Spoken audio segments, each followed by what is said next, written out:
One of the most important decisions you need to make when you consider breast augmentation is where you're planning to put the implant, above the chest muscle or the pectoralis muscle, or below it.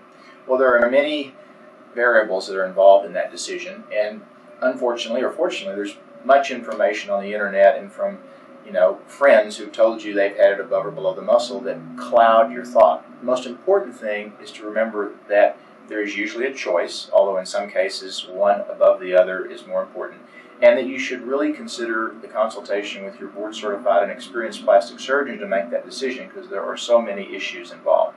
Let me see if I can make it a little easier.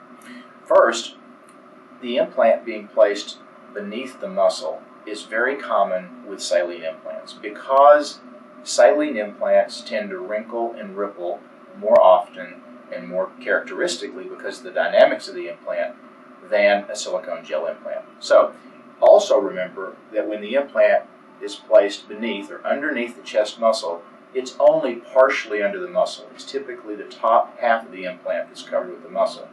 The muscle, the chest muscle, doesn't extend so far down that it would cover the entire implant. Not a major distinction for a patient to know, but that's the reality. So saline implants, because they wrinkle more, for instance, a saline implant placed on the chest will have this wrinkling here despite it being filled correctly.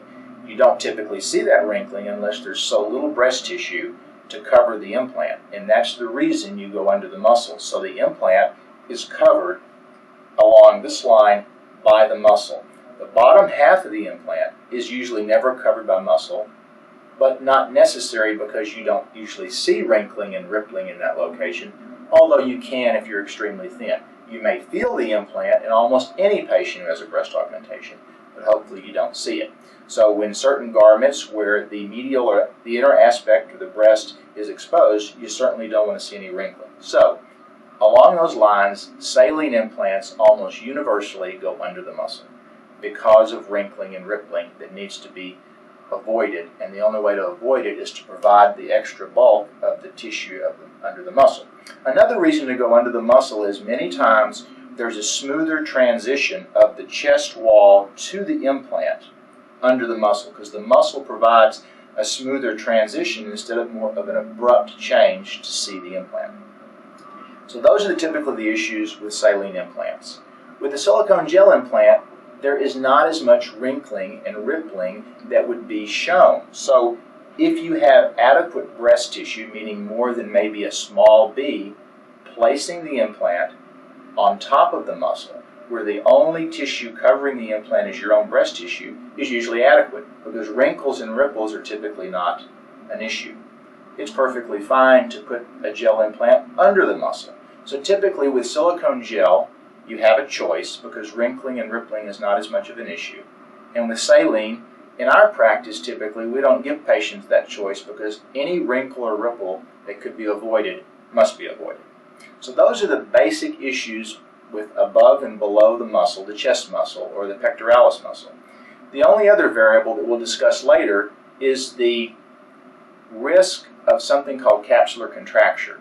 Many of you may have heard of that. That's also known in the lay press as hardening of the breast, where the body tightens around the implant and makes the implant feel like it's hard. The implant's not hard, the body is just squeezing it. And we'll talk about that again in our complications section. But it applies to above and below the muscle because traditionally, placing the implant below the muscle has reduced the risk of that contracture.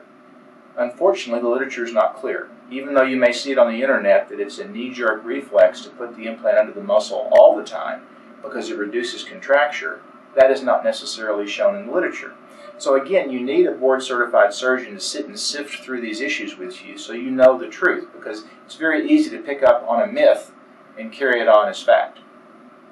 So the problem of going on top of the muscle is traditionally there might have been a slightly greater risk of the contracture. And again, contracture means a slight hardening of the breast. It's not a medical issue, it's a cosmetic issue. It's not a health issue, it's a completely cosmetic issue.